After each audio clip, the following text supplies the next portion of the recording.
Hi friends, it's Becky, and today I want to do art and jewelry. This is something that I've done a few times already where I create a piece of watercolor art and then I create some jewelry and I use the same color palette for both. So I have a playlist. This is going to be part of it, but I'll put a link to that playlist in the description below if you want to see some of my other art and jewelry projects. And usually the format is I will go over my materials first, and then after we go over the materials and I tell you what I'm planning on making, I will start the painting. And usually, because watercolor painting requires, for the most part, you just kind of stop painting for a little while and let things dry, and then you can go back in with details afterwards.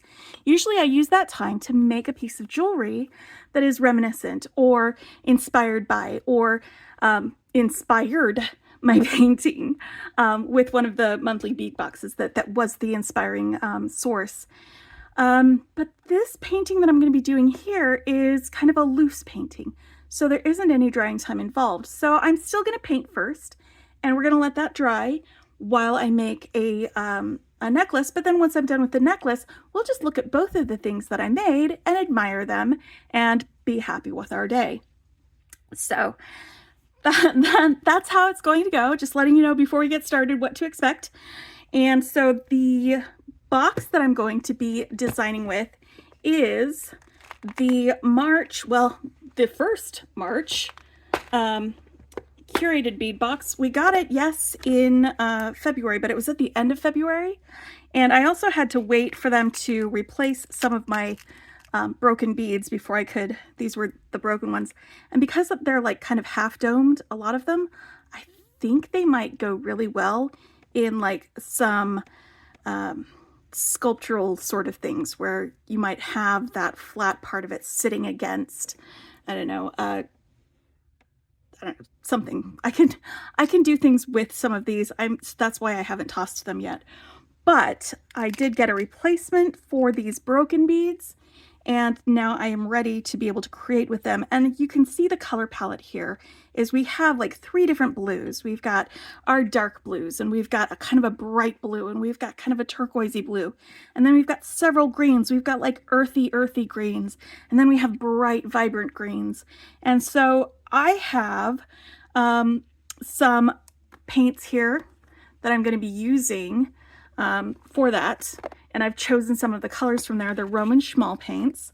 But we're going to be doing that. And what I want to do with this is to make a necklace with our dragonfly pendant and all of these colors, the bright greens, the blues, the other blues, some of our earthy greens, and just make ourselves a dragonfly pendant, maybe some earrings. Maybe we'll do both of those since this is going to end up being a shorter video than the ones where we have to wait for things to dry before we can keep going. But there are a lot of really great items in here that will make a good necklace. And I did steal a couple of things from the second March box.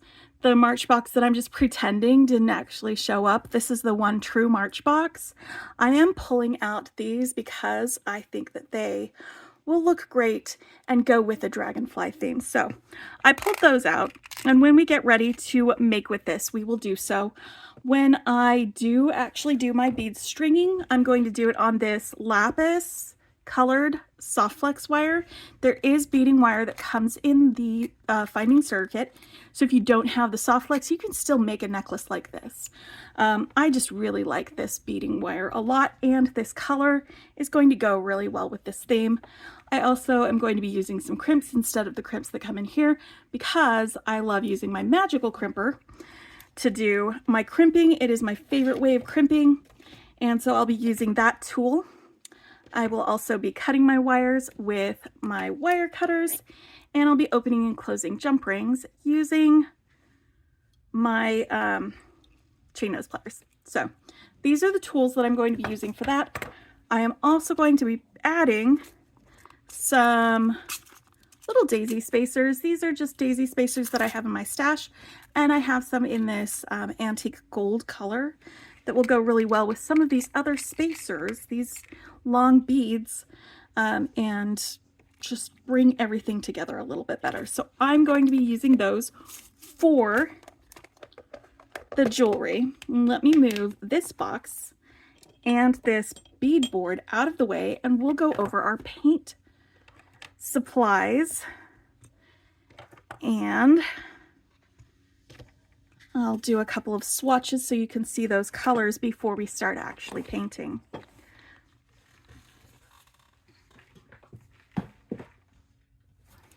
All right, so for our painting process, I am using a Bao sketchbook. That is the the paper manufacturer. It is a 100% cold press cotton. And I've got this taped up with some washi tape so that I have a little bit of a border. I'm not super concerned that the paint stay within this border though, because it's going to be a very loose style painting in the first place. And so it's going to be okay if some of the paint goes outside of that.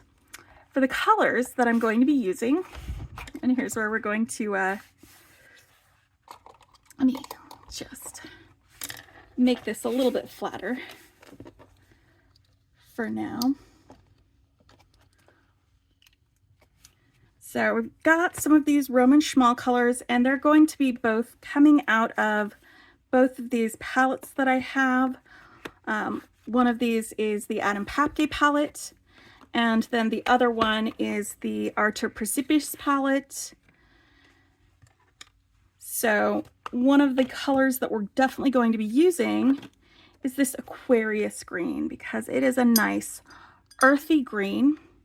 If you're used to Daniel Smith colors, it's very reminiscent of the Undersea green as far as these colors. So you've got this dark earthy tone, and then it spreads out in water to give you a really sort of swamp water kind of feeling. Moss and things like that. That's the colors that this makes me think of. And then we've got this phthalo green, which comes from the other one, and this is a PG36, and it is honestly just this pure vibrant phthalo green, and it is like an emerald green. And that's where that bright green color that we were seeing in the beads, that's where I'm pulling that color out in the paint so that we can do this. And I used this to do shamrocks on my watercolor calendar, and they were gorgeous. They were absolutely gorgeous. And then we've got, for blues, I've got a phthalo turquoise. I believe that is, I need my little thing that tells me where everything is. That's this guy right here, this phthalo turquoise.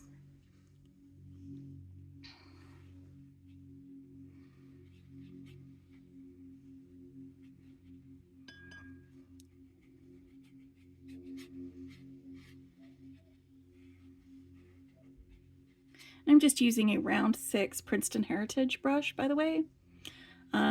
It comes to a really nice point. I just got this brush, so I'm just playing around with it today. If I need something with a finer point, I also have a round 2 Glacier from Princeton that has I love that this has an acrylic handle, because you know, wood handles and longevity, you know how that goes. You try to take care of your brushes, but you never know how much water is going to be too much water for that.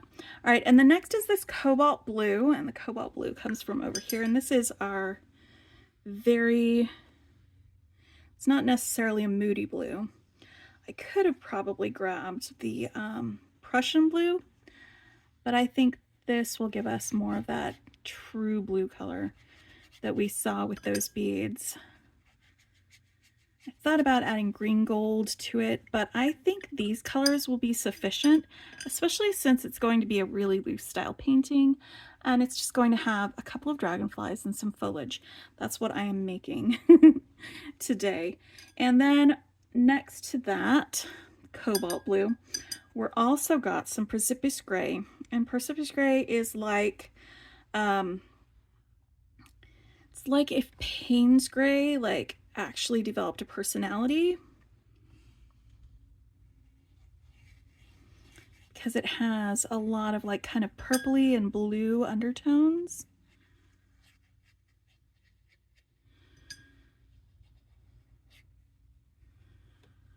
And it's just a really fantastic. I like it. It's one of my faves. All right. So those are the colors that we're going to be using. Let me just set these up here and scooch my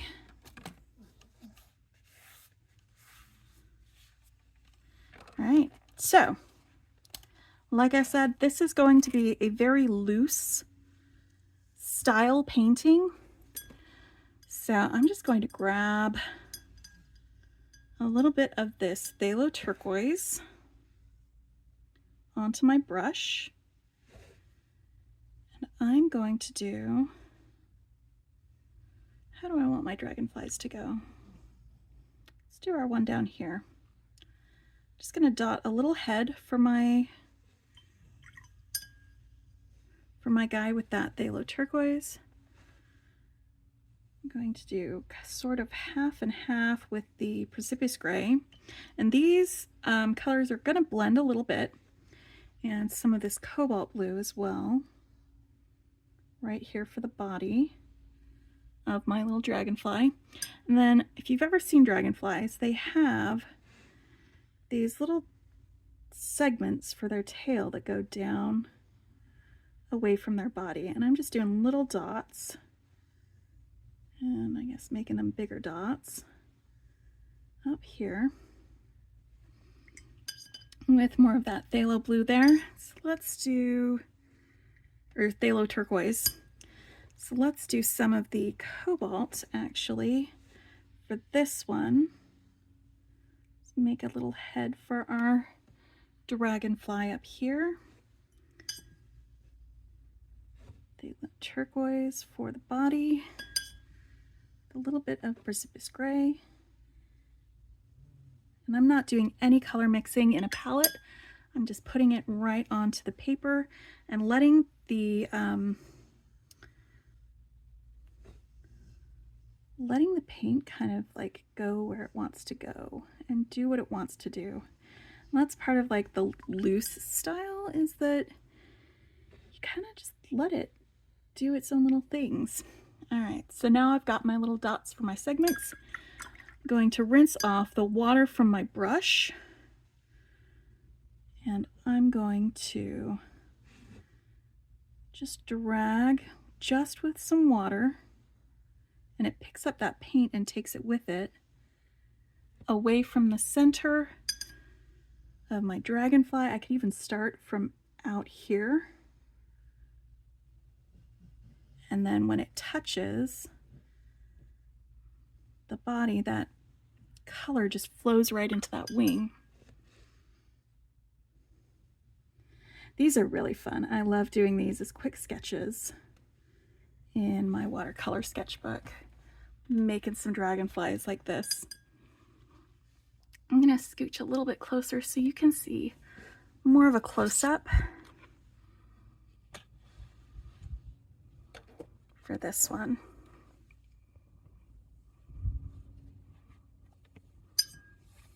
Just got some water here. Just start pretty far away. And there it goes.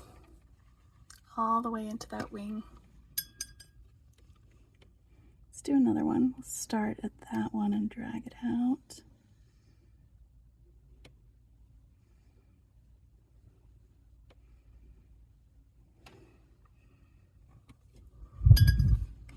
These don't need to be precise, again, because it's a loose style.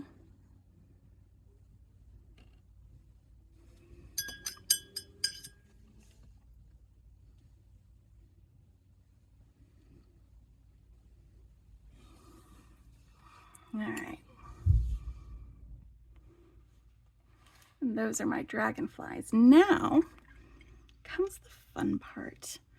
I am going to paint some foliage. I think I'd like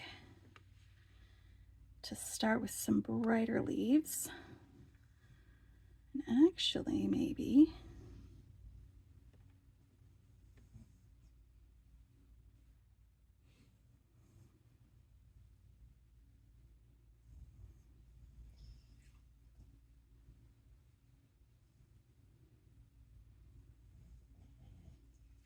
all right.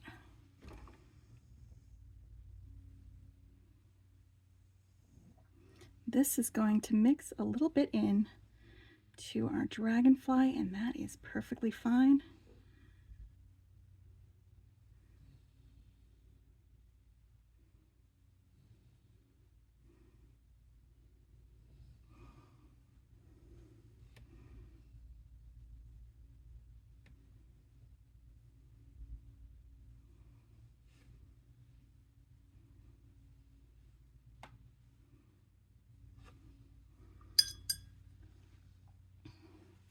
This one keeps going over here.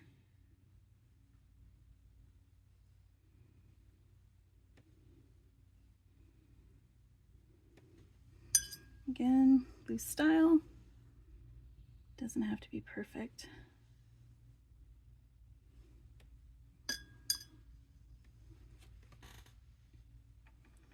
And let's do another one over here.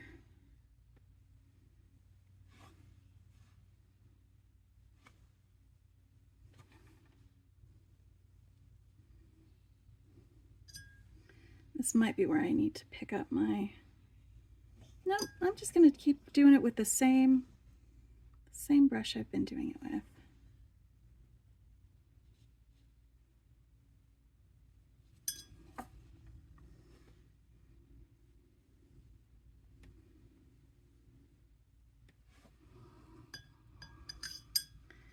And then with that, let's do a couple of other... Where's my green? There it is.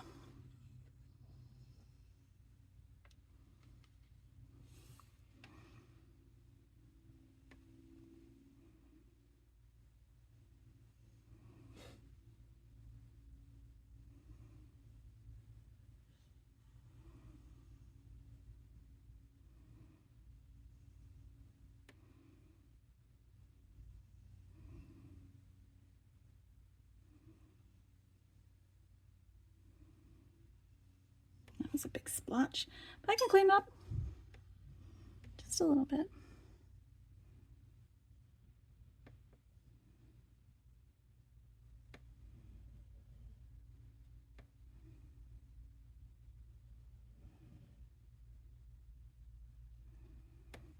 All right, and maybe another one of those over here.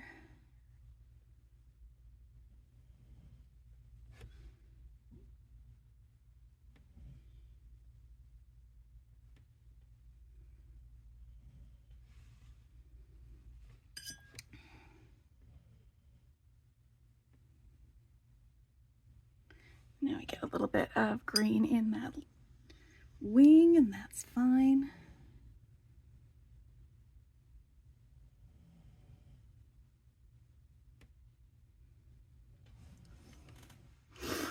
And I feel like I need something over here a little bit. Maybe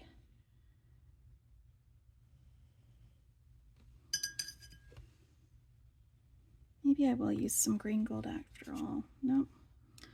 Nope. Let's use more of this over here.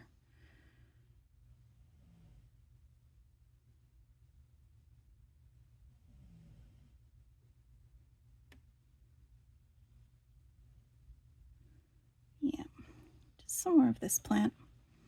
I don't even know what this plant is. It's a plant that lives in my head.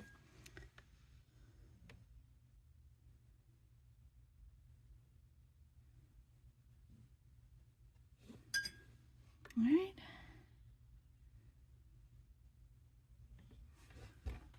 Super simple. And now I'm going to load up my brush with a little bit of this turquoise and a whole bunch of water. Just diluting it a little bit here. And now, just doing a couple of splatters, and let's grab some of this green and do the same thing. More water though. Let's thin that out. Ooh, maybe a nice sloppy drop. There we go. Loose style. Dragonflies, foliage. For ponds and lily pads, that's what the theme for this curated bead box was ponds and lily pads. And let me tell you, I hope when you look at this painting next to these beads, you can see some similarities between the concepts. All right, let me move my painting things out of the way and my beads back over here. I'm going to set this aside so that it can dry, and it should be all dry by the time I'm done with my necklace, and we can pull the tape off and take a look at it.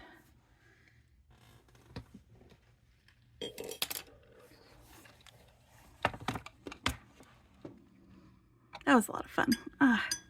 Sometimes I need to paint so that I can just make some art. And just one of the great things about the watercolor painting is it allows me to like be less controlled, to not have to make everything perfect. And that's a fantastic thing about that loose style of painting, is that you can just say, you know what, guys, this is going to be loose and easy, and it doesn't need to be perfect, and I can make a mess with my paint. I can make an absolute mess with my paint. So I'm grabbing some of that bright green, grabbing some of this dark blue, some of this lighter blue, and I haven't decided on how I want this necklace to be strung yet, so we're gonna figure that out. Maybe some of this bright blue? Let's see. I'm definitely going to be using these, and I thought about using these in the necklace, but if I'm just stringing, oh, I know how to do it. Okay. Yeah, I'm gonna use one of these for that, and then the others can be earrings. I'm gonna set those aside for earrings, and also grab one of each of these for those earrings. And I don't know if I want these in there or not.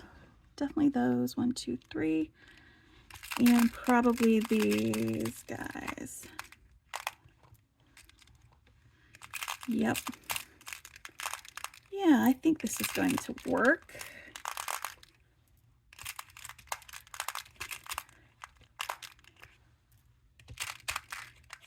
All right, some of these.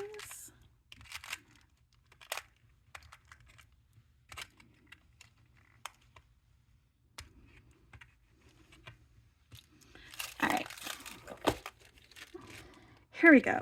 Oh, can't forget the most important part.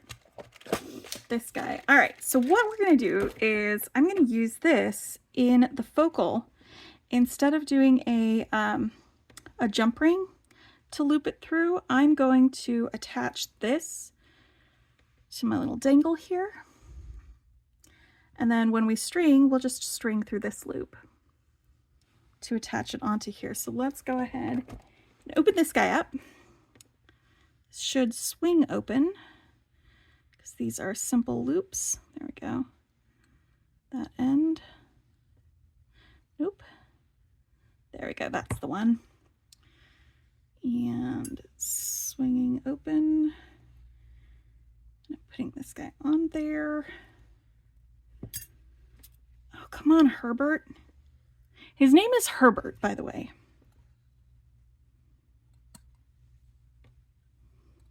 Herbie flies again.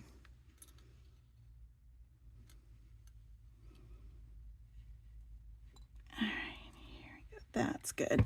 That's wonderful. All right, so we're gonna have this guy here. And then I think I would like, let me get my my spacer beads. And another great reason to have these flower spacers is then this little design element that's already on our link there, it'll be carried up and echoed in the rest of the necklace. So that was a good reason to add these. All right, so we've got this guy here. Let's see what we want next to him. Maybe one of these here. And then one of those. And another of these. I'm just building out the necklace to see how I like it. Sometimes you gotta plan things out a little bit before you start stringing things together. So these are actually going to add a lot of length to the necklace before we start I'm going to keep these aside, maybe use them for a different project. And now, why don't we do a bicone, a spacer, one of our bright green guys, another spacer, large blue, spacer, bright green, and then one of these. I'm not sure if we need to have spacers between all of them or not. Let me grab some wire and test how I like the look of this as a repeat. Because it's entirely possible that I'm not gonna like it with all of these spacers, and I'll want to maybe space them out.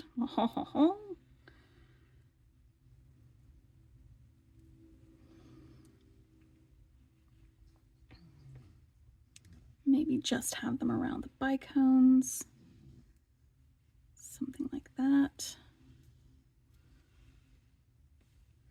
Then if this is between the bicones, that fell right off of all of that. I can get more of it on this beading wire, and I can also see how it moves on the beading wire to figure out if that's what I want to string. I just want to figure this out before I start stringing. All right, and this one, that. I do have enough of these. I've got more in my container. I could put a spacer between all of these guys.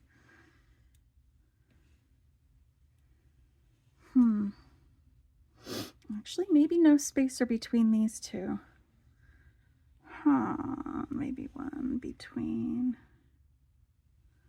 this and this.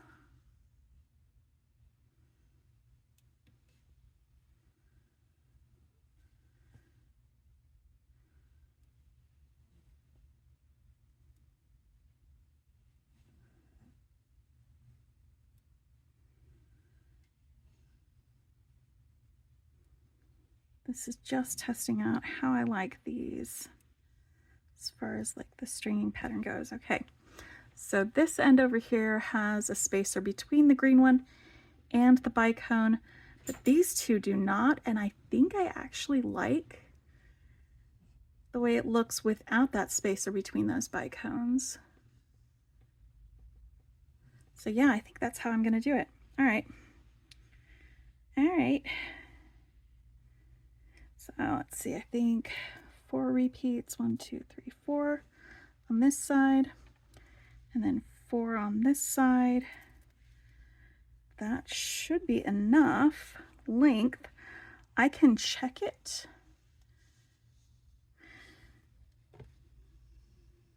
I can check it when I get it to that length. All right, let's start stringing down one side.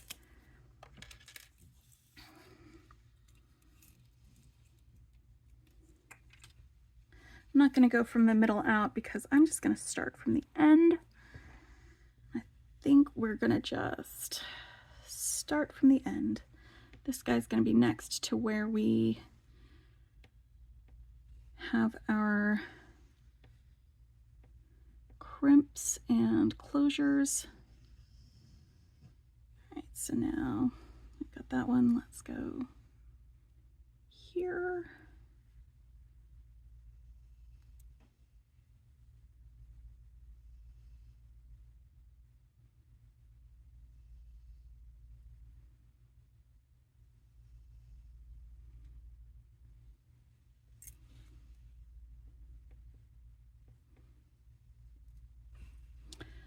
I am having trouble putting that on there.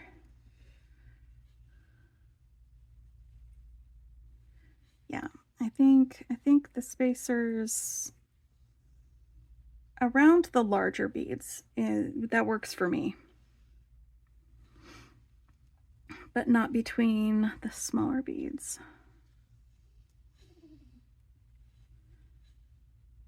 Can you hear Ellen? She's off there watching me do these things, probably wishing she had thumbs. Sorry you don't have thumbs, Ellen.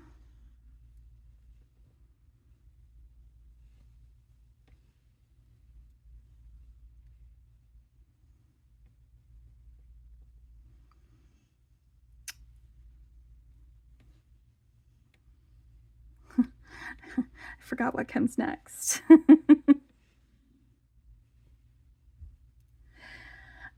You know what? I love these colors. I love them together, and I'm so glad I grabbed these out of there because I think it just adds a little extra something to this.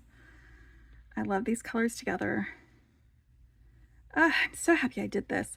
I actually was waiting for a day when we had more sun so that I could do this during the daytime because when it's at nighttime, I have decent lights here in my studio for nighttime painting and doing things like that, but having some sunlight when I'm painting, it just makes all the difference. It just makes me happy to have that. And we have had a beautiful, beautiful sunny day today. It is definitely spring here in Texas. People with allergies will tell you it's true. You know, it might just end up being 3 repeats. Let's see. It might be 4. I am going to get one more of these out of the box before we get to the end of this. All right.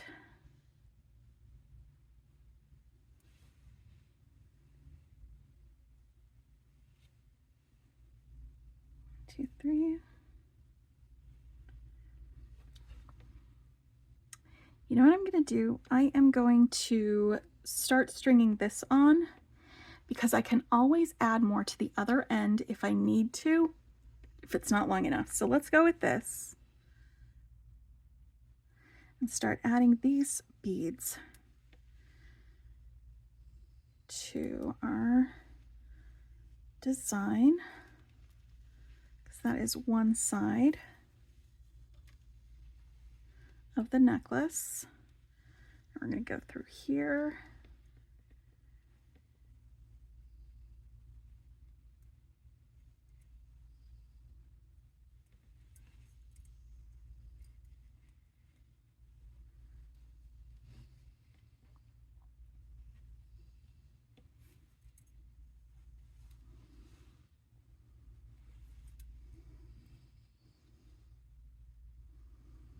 All right.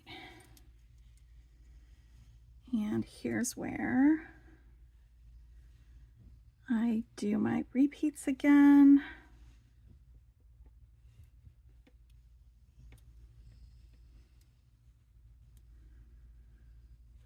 2 spacers.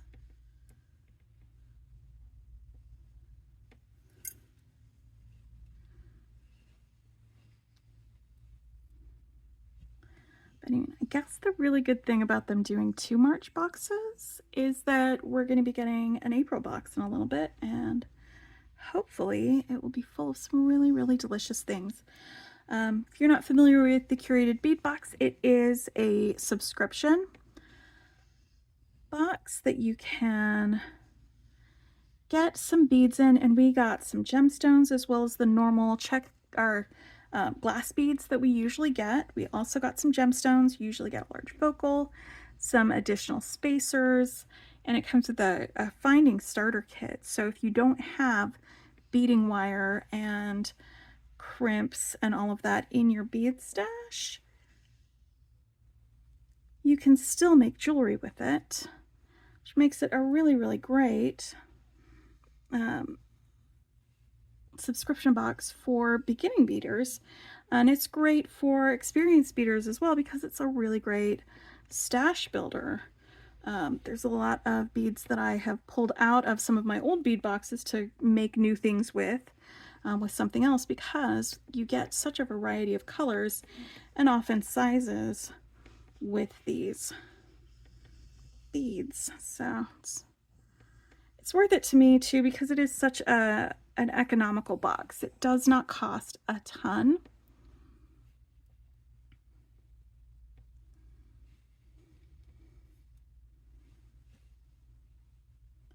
And you can usually get things there. Anyway, enough of the sales pitch. Let's get back to beading. When I opened this box, actually, and I'll put a link to my unboxing.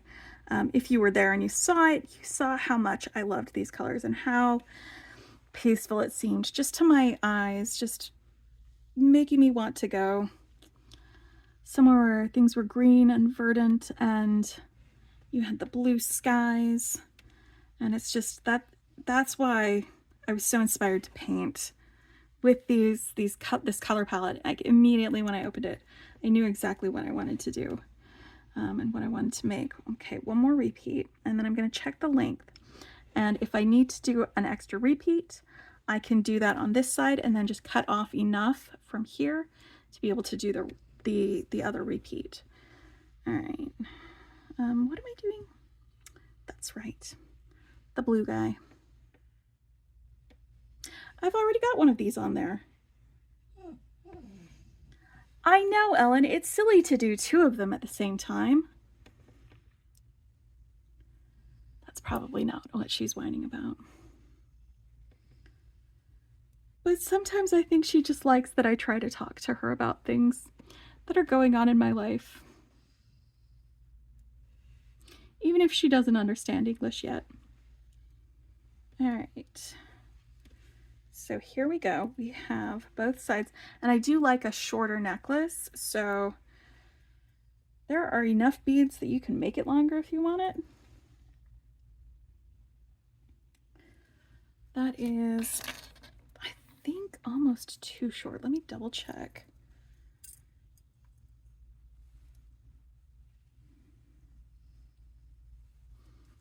Actually, no, I think I like that. I think I like that, actually. All right. I'm just going to pop an extra one of these on each end because I feel like just a teensy bit of extra length. Just one more of these guys. Just a teensy bit. Like that. All right, and that's that end. You know what? I'm going to crimp this end and then we'll cut the other end. That way we'll have enough. All right, so to crimp it, if you've got crimps from the box and you're using the beading wire from the box,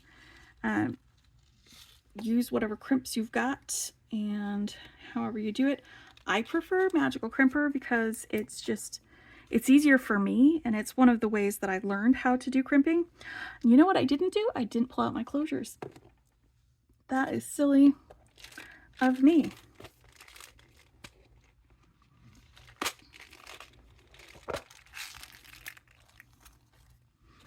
right? Because they do. They give you all sorts of things in that Finding Starter kit, like lobster claws.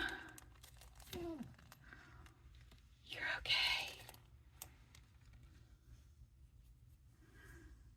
So I'm going to put on my crimp tube first.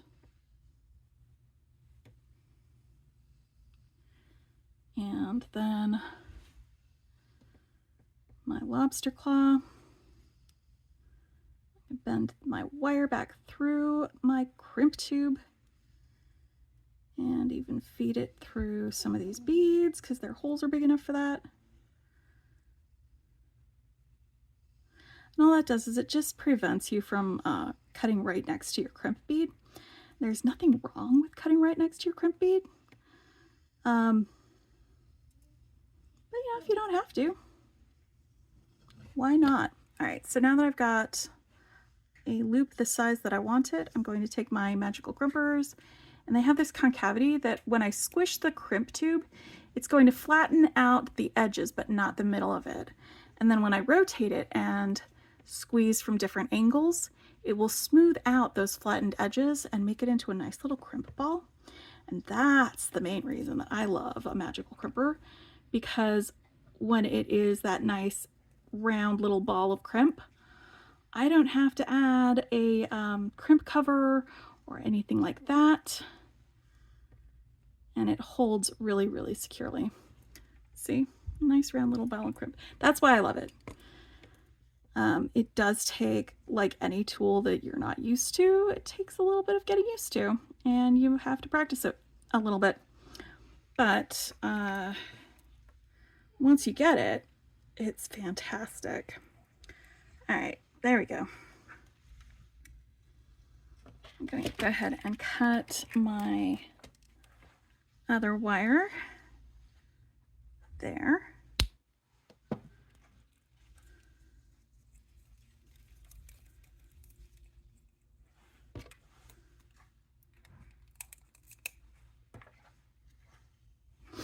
And I think I'm just going to fold my my wire back on itself and leave it as a loop because I'm using this blue lapis wire. It will be part of like a design element because it's visible and so you can see it. But that loop will be what I hook my my lobster clasp to when I close it. You could instead put this through a jump ring so that you clasp onto a jump ring, but I'm just going to leave it because it's easier and it's part of the design. This color goes so well with all of this. Oh, I love it. I love it. All of these colors just make me happy. It's very beautiful. And I love that we have these bicones because they add a little bit of sparkle.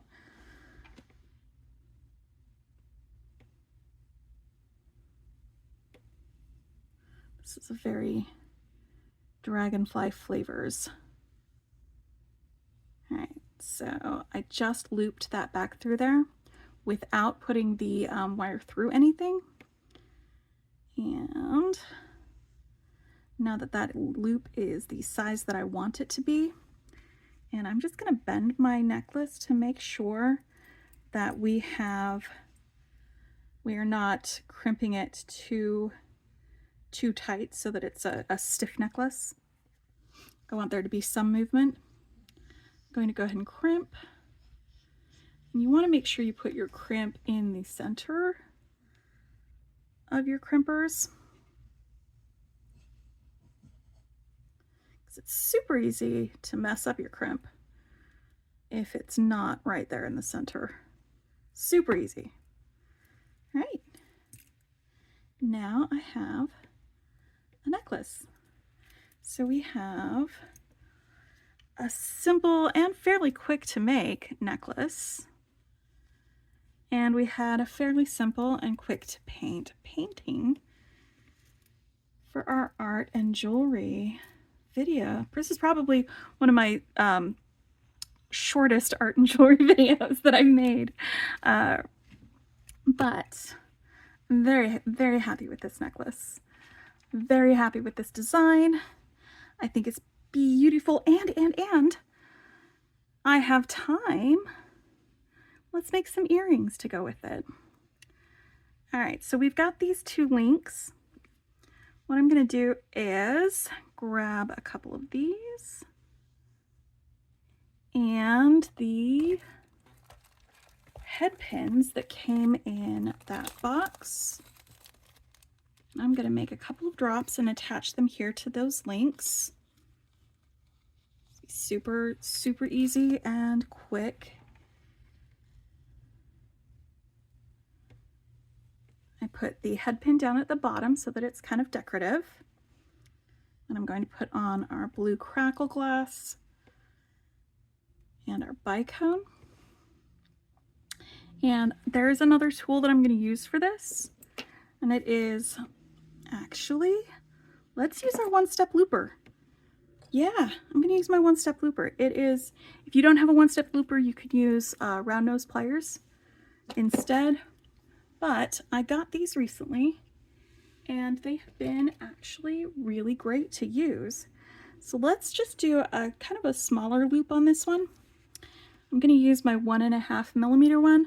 I did do a full review of these when I got them. I used them solidly for a week. All right, so I'm going to want to leave a little bit of space here because if I don't, when I do this, it will actually push against these beads and it could possibly crack them. So I'm leaving a little bit of space and now it's made its little loop there. I'm going to grab this by the beads and pull it back that way so that the loop is centered. It isn't quite closed all the way, but it is pretty close. We get, actually before I close it all the way, let's swing it open and attach it to the dangle. Yeah, I'm just giving myself a really, really easy jewelry making day, aren't I? So we're gonna do it like that. And you know what? I'm gonna just grab these ear wires. I like to make my own ear wires a lot of the times, but these ear wires are just fine. There's nothing wrong with these ear wires.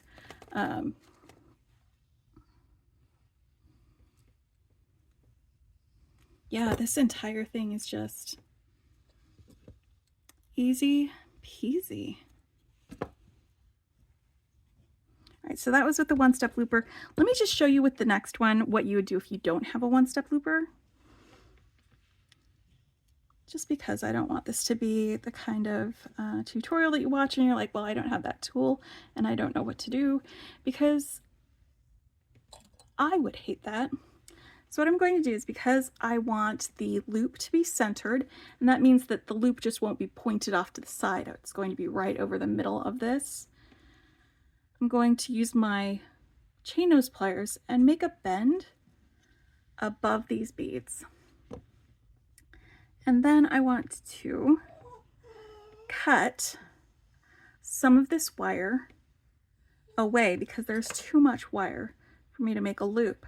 And I've learned from experience that this space between where I pinch the wire and where my fingernail starts on the side of my finger, that's about enough wire to make a decent loop with my round nose pliers. You want to grasp onto both this and the other end when you cut, because otherwise this part of your wire will go flying. Ask me how I know. All right, and then you grab your round nose pliers and pinch the end of that wire and just roll them back until you have yourself a loop like that. And that's how you do it.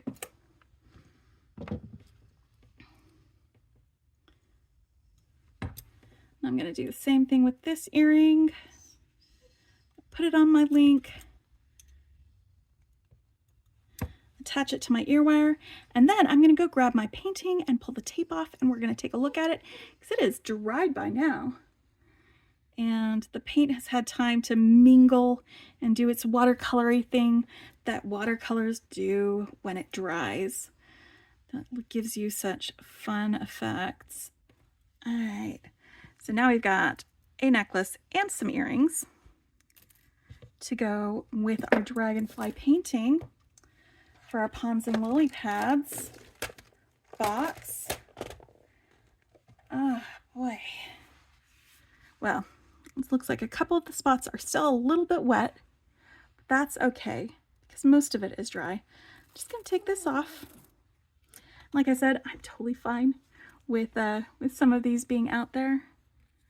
Totally fine with that.